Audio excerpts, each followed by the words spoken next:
ਸਤਿ ਸ੍ਰੀ ਅਕਾਲ। ਸਾਹਿਤਕ ਸੱਥ ਚੈਨਲ 'ਤੇ ਆਪ ਜੀ ਦਾ ਸਵਾਗਤ। ਮੈਂ ਹਾਂ ਹਰਮੀਤ ਕੌਰ।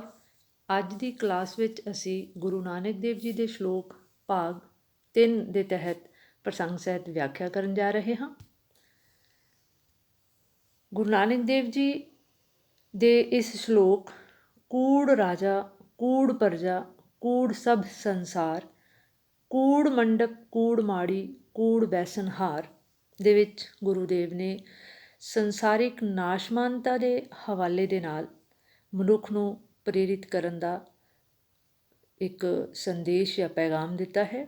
ਗੁਰੂਦੇਵ ਅਨੁਸਾਰ ਕਿ ਹੇ ਮਨੁੱਖ, ਇਹ ਸੰਸਾਰ ਕੀ ਹੈ? ਕੂੜ ਭਾਵ ਝੂਠ ਹੈ, ਮਾਇਆ ਹੈ। ਇਹ ਸੰਸਾਰ ਜੋ ਹੈ ਨਾਸ਼ਵਾਨ ਹੈ। ਇਹ ਮਨੁੱਖ, ਇਹ ਸੰਸਾਰ ਕੂੜ ਹੈ, ਮਾਇਆ ਹੈ, ਨਾਸ਼ਵਾਨ ਹੈ। ਇਸਨੇ ਇੱਕ ਦਿਨ ਨਸ਼ਟ ਹੋ ਜਾਣਾ ਹੈ। ਜੋ ਵੀ ਮਨੁੱਖ ਇਸ ਸੰਸਾਰ 'ਤੇ ਆਇਆ ਹੈ ਉਸਨੇ ਇਸ ਸੰਸਾਰ 'ਤੇ ਸਦਾ ਲਈ ਨਹੀਂ ਰਹਿਣਾ ਜਾਂ ਅਮਰਤਾ ਦੀ ਪਦਵੀ ਨਹੀਂ ਪ੍ਰਾਪਤ ਕਰਨੀ, ਕਿਉਂਕਿ ਸੰਸਾਰ ਹੀ ਕੂੜ ਹੈ। ਇਸ ਲਈ ਇਸ ਸੰਸਾਰ ਦੇ ਵਿੱਚ ਰਾਜ ਕਰਨ ਵਾਲਾ ਹਰ ਰਾਜਾ ਜੋ ਅਭਿਮਾਨੀ ਹੋ ਜਾਂਦਾ ਹੈ, ਰਾਜ ਨੂੰ ਪ੍ਰਾਪਤ ਕਰਕੇ ਆਪਣੇ ਆਪ ਨੂੰ ਸੰਸਾਰ ਦਾ ਮਾਲਕ ਸਮਝਦਾ ਹੈ, ਗੁਰੂਦੇਵ ਕਹਿ ਰਹੇ ਹਨ, ਉਸ ਨੂੰ ਸਮਝਾ ਰਹੇ ਹਨ ਕਿ ਇਹ ਮਨੁੱਖ, ਜਦੋਂ ਸੰਸਾਰ ਹੀ ਨਾਸ਼ਵਾਨ ਹੈ ਅਤੇ ਇਸ 'ਤੇ ਰਾਜ ਕਰਨ ਵਾਲਾ ਰਾਜਾ ਵੀ ਇੱਕ ਦਿਨ ਉਸਦਾ ਵੀ ਨਾਸ਼ ਹੋ ਜਾਣਾ ਹੈ, ਵਿਨਾਸ਼ ਹੋ ਜਾਣਾ ਹੈ, ਕਿਉਂਕਿ ਇਹ ਸਭ ਮਾਇਆ ਹੈ ਸੰਸਾਰਿਕ। ਕੂੜ ਪਰਜਾ, ਸਾਰੀ ਪਰਜਾ ਵੀ ਮਾਇਆ ਹੈ, ਝੂਠ ਹੈ, ਨਾਸ਼ਵਾਨ ਹੈ। ਕੂੜ ਸਭ ਸੰਸਾਰ ਭਾਵ ਹੇ ਮਨੁੱਖ, ਇਹ ਸੰਸਾਰ, ਇਸ ਸੰਸਾਰ ਦੇ ਵਿੱਚ ਪਾਈ ਜਾਣ ਵਾਲੀ ਹਰ ਚੀਜ਼ ਜੋ ਹੈ ਇਹ ਨਾਸ਼ਵਾਨ ਹੈ। ਕੂੜ ਮੰਡਪ, ਕੂੜ ਮਾੜੀ, ਕੂੜ ਬੈਸਨ ਹਾਰ। ਮਨੁੱਖ ਜੋ ਹੈ ਇਸ ਸੰਸਾਰ 'ਤੇ ਕਾਬਜ਼ ਹੋਣ ਦੇ ਲਈ ਆਪਣੇ ਬੜੇ ਬੜੇ ਆਲੀਸ਼ਾਨ ਆਸ਼ਿਆਨੇ ਬਣਾਉਂਦਾ ਹੈ, ਮਹਿਲ ਮਾੜੀਆਂ ਬਣਾਉਂਦਾ ਹੈ। ਪਰ ਗੁਰੂਦੇਵ ਕਹਿ ਰਹੇ ਹਨ ਕਿਉਂਕਿ ਇਹ ਸਾਰਾ ਕੁਝ ਹੀ ਵਿਨਾਸ਼ ਨੂੰ ਪ੍ਰਾਪਤ ਹੋ ਜਾਣਾ ਹੈ ਇੱਕ ਦਿਨ। ਸਾਰੀਆਂ ਸੰਸਾਰਿਕ ਵਸਤੂਆਂ ਨੇ, ਸਾਰੀਆਂ ਸੰਸਾਰਿਕ ਉਪਲਬਧੀਆਂ ਨੇ ਵੀ ਇੱਕ ਦਿਨ ਇੱਥੇ ਹੀ ਰਹਿ ਜਾਣਾ ਹੈ। ਇਹ ਮਨੁੱਖ, ਤੂੰ ਇਸ ਸੰਸਾਰ ਤੋਂ ਖਾਲੀ ਹੱਥ ਰੁਖਸਤ ਕਰਨਾ ਹੈ। ਤੇਰੇ ਨਾਲ ਇਹ ਸੰਸਾਰਿਕ ਮਹਿਲ ਮਾੜੀਆਂ, ਧਨ ਦੌਲਤ ਜੋ ਹੈ ਇਸਨੇ ਨਹੀਂ ਜਾਣਾ। ਉਹ ਜਿਸ 'ਤੇ ਤੂੰ ਰਾਜ ਕਰ ਰਿਹਾ ਹੈ, ਇਹ ਜੋ ਹੈ ਪਰਮਾਤਮਾ ਨੇ ਤੈਨੂੰ ਇੱਕ ਮੌਕਾ ਦਿੱਤਾ ਹੈ ਕਿ ਇਸ ਸੰਸਾਰ 'ਤੇ ਆ ਕੇ ਤੂੰ ਕੁਝ ਸ਼ੁਭ ਕਰਮ ਕਰ ਲੈ, ਪਵਿੱਤਰ ਕਰਮ ਕਰ ਲੈ, ਚੰਗੇ ਕਰਮ ਕਰ। ਇਹ ਮਨੁੱਖ, ਚੰਗੇ ਕਰਮ ਹੀ ਅੰਤ ਨੂੰ ਤੇਰੇ ਨਾਲ ਜਾਣੇ ਹਾਂ, ਭਾਵ ਤੇਰੇ ਇਸ ਸੰਸਾਰ ਤੋਂ ਚਲੇ ਜਾਣ ਤੋਂ ਬਾਅਦ ਤੇਰੇ ਜੋ ਸ਼ੁਭ ਕਰਮ ਹਨ ਉਹਨਾਂ ਦਾ ਹੀ ਸੰਸਾਰ 'ਤੇ ਜ਼ਿਕਰ ਹੋਣਾ ਹੈ। ਉਹਨਾਂ ਸਦਕਾ ਤੇਰਾ ਇਸ ਸੰਸਾਰ 'ਤੇ ਨਾਮ ਰਹਿਣਾ ਹੈ, ਨਾ ਕਿ ਤੇਰੇ ਰਾਜ ਭਾਗ ਸਦਕਾ ਜਾਂ ਤੇਰੇ ਆਲੀਸ਼ਾਨ ਮਹਿਲ ਮਾੜੀਆਂ ਸਦਕਾ, ਤੇਰੀ ਧਨ ਦੌਲਤ ਸਦਕਾ। ਤੇਰੀਆਂ ਇਹ ਸਾਰੀਆਂ ਜੋ ਦੁਨਿਆਵੀ ਪ੍ਰਾਪਤੀਆਂ ਹਨ ਇਹ ਨਾਸ਼ਵਾਨ ਹਨ, ਇੱਕ ਦਿਨ ਇਹਨਾਂ ਨੇ ਨਾਸ਼ ਹੋ ਜਾਣਾ ਹੈ। ਤੇਰੀ ਅਸਲੀ ਪ੍ਰਾਪਤੀ ਕੀ ਹੈ? ਤੇਰੇ ਸ਼ੁਭ ਕਰਮ। ਇਸ ਲਈ ਮਨੁੱਖ ਨੂੰ ਕਰਮ ਕਰਨ ਦੀ ਪ੍ਰੇਰਨਾ ਦਿੱਤੀ ਹੈ ਗੁਰੂ ਨਾਨਕ ਦੇਵ ਜੀ ਨੇ। ਫਿਰ ਦੂਸਰਾ ਉਹਨਾਂ ਦਾ ਸ਼ਲੋਕ ਹੈ ਕਿ ਨਾਨਕ ਮੇਰ ਸਰੀਰ ਕਾ ਇੱਕ ਰਥ ਵਾ। ਕਿ ਹੇ ਮਨੁੱਖ, ਇਹ ਸਰੀਰ ਜੋ ਹੈ ਇੱਕ ਰਥ ਦੇ ਸਮਾਨ ਹੈ ਔਰ ਇੱਕ ਰਥਵਾ, ਜਿਵੇਂ ਕਿਸੇ ਰਥ ਨੂੰ ਰਥਵਾਨ ਚਲਾਉਂਦਾ ਹੈ, ਠੀਕ ਇਸੇ ਤਰ੍ਹਾਂ ਤੇਰੇ ਸਰੀਰ ਨੂੰ ਚਲਾਉਣ ਵਾਲੀ ਤੇਰੀ ਆਤਮਾ ਦੇ ਸਹਾਰੇ ਤੇਰਾ ਸਰੀਰ ਚੱਲ ਰਿਹਾ ਹੈ। ਭਾਵ ਜਿੰਨੀ ਦੇਰ ਤੱਕ ਮਨੁੱਖ ਦੇ ਸਵਾਸ ਹਨ ਉਨੀ ਦੇਰ ਤੱਕ ਉਸਦੀ ਇਸ ਸੰਸਾਰ 'ਤੇ ਹੋਂਦ ਹੈ। ਸਵਾਸਾਂ ਦੀ ਲੜੀ ਟੁੱਟਣ ਤੋਂ ਬਾਅਦ ਹੇ ਮਨੁੱਖ, ਤੂੰ ਜੋ ਹੈ ਇੱਕ ਸੰਸਾਰ 'ਤੇ ਕਾਇਮ ਨਹੀਂ ਰਹਿ ਸਕੇਗਾ। ਜਿਹੜਾ ਸਰੀਰ ਦਾ ਭਾਵ ਤੂੰ ਗੁਮਾਨ ਕਰਦਾ ਹੈ, ਹਉਮੈ ਕਰਦਾ ਹੈ ਪ੍ਰਾਪਤੀਆਂ ਦੀ, ਇਹ ਸਾਰੀਆਂ ਨਾਸ਼ਵਾਨ ਹਨ। ਜੁਗ ਜੁਗ ਫੇਰ ਵਟਾਈ ਹੈ, ਗਿਆਨੀ ਬੁੱਝ ਹੈ ਤਾਹ। ਅਤੇ ਜਿਹੜਾ ਮਨੁੱਖ ਇਸ ਸਾਰੇ ਰਹੱਸ ਨੂੰ ਬੁੱਝ ਲੈਂਦਾ ਹੈ, ਜਾਣ ਲੈਂਦਾ ਹੈ, ਉਹ ਕੌਣ ਹੁੰਦਾ ਹੈ? ਗਿਆਨੀ ਮਨੁੱਖ। ਜੋ ਗਿਆਨੀ ਮਨੁੱਖ ਹੈ ਉਹ ਇਸ ਸਾਰੇ ਰਹੱਸ ਨੂੰ ਸਮਝ ਲੈਂਦਾ ਹੈ, ਜਾਣ ਲੈਂਦਾ ਹੈ। ਮਨੁੱਖ ਹੋਣ ਸਦਕਾ ਆਪਣੀ ਬੁੱਧੀ ਦਾ, ਵਿਵੇਕ ਦਾ ਵਰਤੋਂ ਕਰਦਾ ਹੈ, ਪ੍ਰਯੋਗ ਕਰਦਾ ਹੈ, ਅਤੇ ਉਸ ਨੂੰ ਇਸ ਰਹੱਸ ਦਾ ਗਿਆਨ ਹੋ ਜਾਂਦਾ ਹੈ। ਕਿਸ ਰਹੱਸ ਦਾ? ਕਿ ਇਹ ਜੋ ਮਨੁੱਖਾ ਦੇਹ ਹੈ ਜਾਂ ਮਨੁੱਖਾ ਸਰੀਰ ਹੈ, ਇਹ ਇਸ ਸੰਸਾਰ 'ਤੇ ਉਸ ਆਤਮਾ ਰੂਪੀ ਰਥਵਾਨ ਦੇ ਸਹਾਰੇ ਹੀ ਚੱਲ ਰਿਹਾ ਹੈ। ਆਤਮਾ ਅਮਰ ਹੈ, ਜਦਕਿ ਮਨੁੱਖ ਦਾ ਦੇਹ ਜਾਂ ਸਰੀਰ ਜੋ ਹੈ ਇਹ ਨਾਸ਼ਵਾਨ ਹੈ। ਔਰ ਆਤਮਾ ਜੋ ਹੈ ਜੁਗਾਂ ਜੁਗਾਂ ਤੱਕ ਸਲਾਮਤ ਹੈ, ਅਮਰ ਹੈ, ਇੱਕ ਤੋਂ ਦੂਜੇ ਸਰੀਰ ਦੇ ਵਿੱਚ ਪ੍ਰਵੇਸ਼ ਕਰ ਜਾਂਦੀ ਹੈ। ਜੁਗਾਂ ਜੁਗਾਂ ਤੱਕ ਆਤਮਾ ਦੀ ਹੋਂਦ ਤਾਂ ਹੈ, ਪਰ ਮਨੁੱਖਾ ਸਰੀਰ ਜੋ ਹੈ ਇਹ ਨਾਸ਼ਵਾਨ ਹੋਣ ਸਦਕਾ ਇਸ ਦੀ ਜੋ ਹੈ ਸੰਸਾਰ 'ਤੇ ਕਹਿਣ ਦਾ ਭਾਵ ਹੈ ਕਿ ਹੇ ਮਨੁੱਖ, ਇਸ ਜੋ ਸਰੀਰ ਦੀ ਤੈਨੂੰ ਪ੍ਰਾਪਤੀ ਹੋਈ ਹੈ, ਇਸ ਸੰਸਾਰ ਦੇ ਉੱਪਰ ਆਗਮਨ ਹੋਣ ਸਦਕਾ ਇਸ ਸਰੀਰ ਨੂੰ ਚੰਗੇ ਪਾਸੇ, ਨੇਕ ਕਰਮਾਂ, ਨੇਕ ਅਮਲਾਂ ਵਾਲੇ ਪਾਸੇ ਲਾ ਲੈ, ਕਿਉਂਕਿ ਇਸ ਸਰੀਰ ਨੇ ਤੇ ਅੰਤ ਨੂੰ ਮਿੱਟੀ ਦੇ ਵਿੱਚ ਮਿਲ ਜਾਣਾ ਹੈ, ਸਮਾ ਜਾਣਾ ਹੈ। ਇਸ ਲਈ ਤੇਰੀ ਆਤਮਾ ਜਿਹੜੀ ਹੈ, ਕਿਉਂਕਿ ਹਰ ਮਨੁੱਖ ਦੀ ਆਤਮਾ ਉਸ ਨੂੰ ਸਿੱਧੇ ਰਸਤੇ 'ਤੇ ਚੱਲਣ ਦੀ ਪ੍ਰੇਰਨਾ ਦਿੰਦੀ ਹੈ। ਕੁਝ ਮਨੁੱਖ ਜਿਹੜੇ ਹਨ ਆਤਮਾ ਦੀ ਉਸ ਆਵਾਜ਼ ਨੂੰ ਸਮਝ ਲੈਂਦੇ ਹਨ, ਉਹ ਸੰਸਾਰ 'ਤੇ ਸਫਲ ਹੋ ਜਾਂਦੇ ਹਨ। ਔਰ ਜੋ ਮਨੁੱਖ ਆਤਮਾ ਦੀ ਆਵਾਜ਼ ਨੂੰ ਨਹੀਂ ਸਮਝਦੇ, ਪਾਸਾ ਵੱਟ ਜਾਂਦੇ ਹਨ, ਉਹਨਾਂ ਦਾ ਇਸ ਸੰਸਾਰ ਦੇ ਉੱਪਰ ਜੋ ਹੈ ਇੱਕ ਤਰ੍ਹਾਂ ਦੇ ਨਾਲ ਆਉਣਾ ਜੋ ਹੈ ਨਿਫਲ ਚਲਾ ਜਾਂਦਾ ਹੈ। ਫਿਰ ਗੁਰੂਦੇਵ ਜੀ ਕਹਿ ਰਹੇ ਹਨ ਕਿ ਸਭੋ ਸੂਤਕ ਭਰਮ ਹੈ, ਦੂਜੇ ਲੱਗੈ ਜਾਏ। ਕਿ ਹੇ ਮਨੁੱਖ, ਜੋ ਸੂਤਕ ਹੈ, ਸੂਤਕ ਤੋਂ ਅਸੀਂ ਸਮਝਦੇ ਹਾਂ ਕਿ ਆਮ ਘਰਾਂ ਦੇ ਵਿੱਚ, ਪਰਿਵਾਰਾਂ ਦੇ ਵਿੱਚ ਅਸੀਂ ਦੇਖਦੇ ਹਾਂ ਕਿ ਸੂਤਕ ਦਾ ਬੜਾ ਜ਼ਿਕਰ ਹੁੰਦਾ ਹੈ।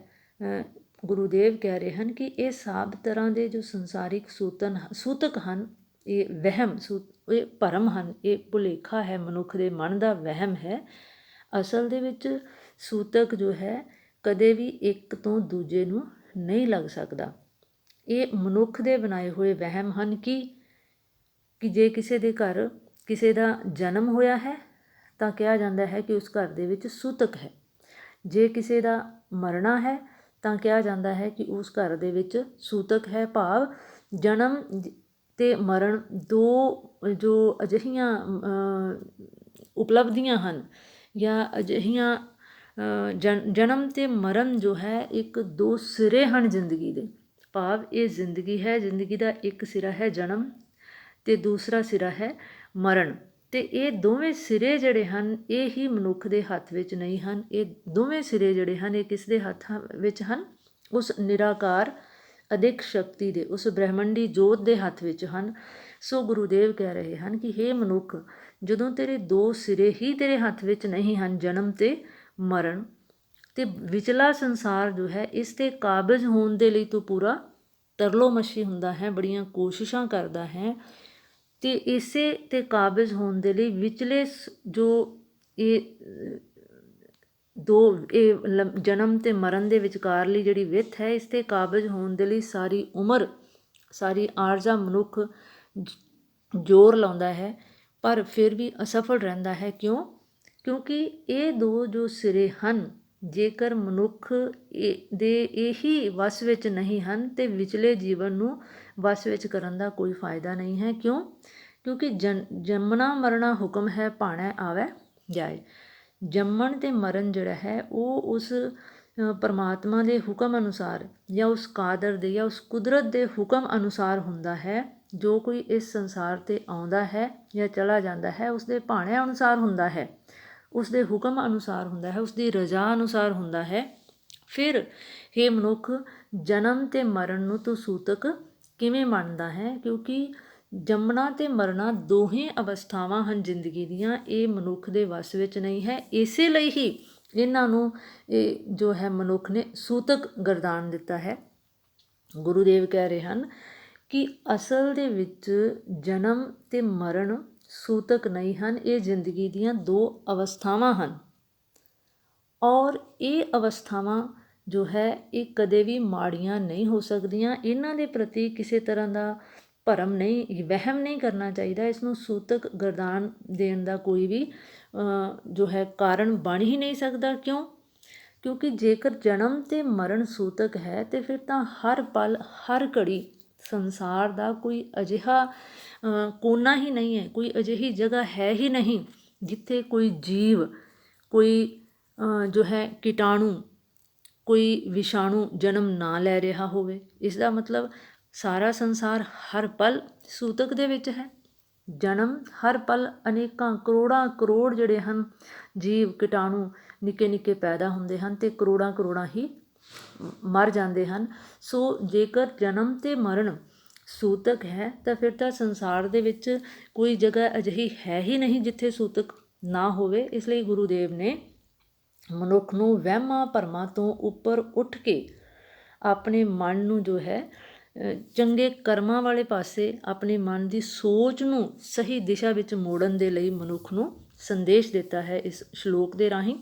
ਫਿਰ ਗੁਰੂਦੇਵ ਅੱਗੇ ਕਹਿ ਰਹੇ ਹਨ ਕਿ ਜੰਮਣਾ ਮਰਨਾ ਹੁਕਮ ਹੈ ਭਾਣੈ ਆਵੈ ਜਾਏ। ਜੰਮਣਾ ਮਰਨ ਦਾ ਹੁਕਮ ਹੈ, ਉਸਦੀ ਰਜਾ ਅਨੁਸਾਰ ਮਨੁੱਖ ਦਾ ਸੰਸਾਰ 'ਤੇ ਆਗਮਨ ਹੁੰਦਾ ਹੈ ਅਤੇ ਉਸਦੀ ਰਜਾ ਅਨੁਸਾਰ ਰੁਖਸਤ ਹੋ ਜਾਂਦੀ ਹੈ। ਅਤੇ ਜੇਕਰ ਜਨਮ ਮਰਨ ਦੇ ਨਾਲ ਸੂਤਕ ਪੈਦਾ ਹੋ ਜਾਂਦਾ ਹੈ ਅਤੇ ਕਿਹਾ ਜਾਂਦਾ ਹੈ ਕਿ ਉਸ ਘਰ ਦਾ ਖਾਣਾ ਪੀਣਾ ਅਪਵਿੱਤਰ ਹੈ।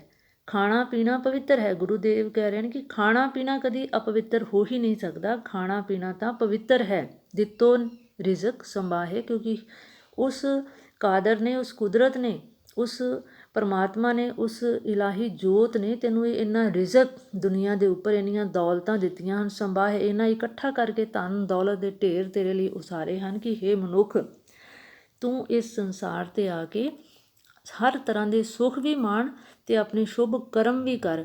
ਪਰ ਨਾਨਕ ਜਿਨੀ ਗੁਰਮੁਖ ਬੂਝਿਆ ਤਿੰਨਾ ਸੂਤਕ ਨਾਹੇ। ਗੁਰੂ ਨਾਨਕ ਦੇਵ ਜੀ ਕਹਿ ਰਹੇ ਨੇ ਕਿ ਮਨੁੱਖ ਜੋ ਹੈ ਹਮੇਸ਼ਾ ਉਲਝਿਆ ਰਹਿੰਦਾ ਹੈ। ਕਿਹਨਾਂ ਦੇ ਵਿੱਚ? ਸੂਤਕਾਂ ਦੇ ਵਿੱਚ, ਵਹਿਮਾਂ ਦੇ ਵਿੱਚ, ਭਰਮਾਂ ਦੇ ਵਿੱਚ। ਇਸ ਲਈ ਗੁਰੂਦੇਵ ਕਹਿ ਰਹੇ ਹਨ ਕਿ ਨਾਨਕ ਜਿਨੀ ਗੁਰਮੁਖ ਬੂਝਿਆ, ਜਿਹੜੇ ਗੁਰਮੁਖ ਇਨਸਾਨ ਹਨ ਇਸ ਸੰਸਾਰ ਦੇ ਉੱਤੇ, ਜਿਨ੍ਹਾਂ ਨੇ ਇਸ ਰਹੱਸ ਨੂੰ ਜਾਣ ਲਿਆ ਹੈ। ਕਿਹੜੇ ਰਹੱਸ ਨੂੰ? ਕਿ ਜਨਮ ਅਤੇ ਮਰਨ ਜੋ ਹੈ ਇਹ ਕਦੇ ਵੀ ਸੂਤਕ ਜਾਂ ਵਹਿਮ ਭਰਮ ਨਹੀਂ ਹੋ ਸਕਦਾ। ਇਸ ਦੇ ਬਾਰੇ ਜਿਸ ਨੂੰ ਗਿਆਨ ਹੋ ਗਿਆ ਹੈ, ਜਿਨ੍ਹਾਂ ਨੇ ਇਸ ਰਹੱਸ ਨੂੰ ਬੁੱਝ ਲਿਆ ਹੈ, ਉਹਨਾਂ ਲਈ ਇਹ ਸੂਤਕ ਕਿਸੇ ਤਰ੍ਹਾਂ ਦਾ ਕੋਈ ਮਾਇਨਾ ਨਹੀਂ ਰੱਖਦੇ। ਉਹਨਾਂ ਜੀਵਾਂ ਦਾ ਜੋ ਹੈ ਇਸ ਸੰਸਾਰ 'ਤੇ ਆਉਣਾ ਸਫਲ ਹੋ ਜਾਂਦਾ ਹੈ। ਉਹ ਗੁਰਮੁਖ ਅਨੁਸਾਰ ਹਨ, ਗੁਰਮੁਖ ਇਨਸਾਨ ਹਨ। ਗੁਰੂ ਦੁਆਰਾ ਦਿੱਤੇ ਗਏ ਗਿਆਨ 'ਤੇ, ਸਿੱਖਿਆ 'ਤੇ ਉਹਨਾਂ ਨੇ ਅਮਲ ਕੀਤਾ ਹੈ, ਆਪਣੇ ਮਨ 'ਤੇ ਵਸਾਇਆ ਹੈ ਔਰ ਹਰ ਤਰ੍ਹਾਂ ਦੇ ਵਹਿਮਾਂ ਭਰਮਾਂ ਤੋਂ ਮੁਕਤ ਹੋ ਕੇ ਆਪਣੀ ਜ਼ਿੰਦਗੀ ਨੂੰ ਇਸ ਸੰਸਾਰ 'ਤੇ ਸ਼ੁਭ ਕਰਮਾਂ ਵਾਲੇ ਪਾਸੇ ਲਾ ਕੇ, ਚੰਗੇ ਕਰਮ ਕਮਾ ਕੇ ਆਪਣਾ ਇਸ ਸੰਸਾਰ 'ਤੇ ਆਗਮਨ ਜੋ ਹੈ ਉਸ ਨੂੰ ਸਫਲ ਬਣਾ ਲਿਆ ਹੈ। ਧੰਨਵਾਦ।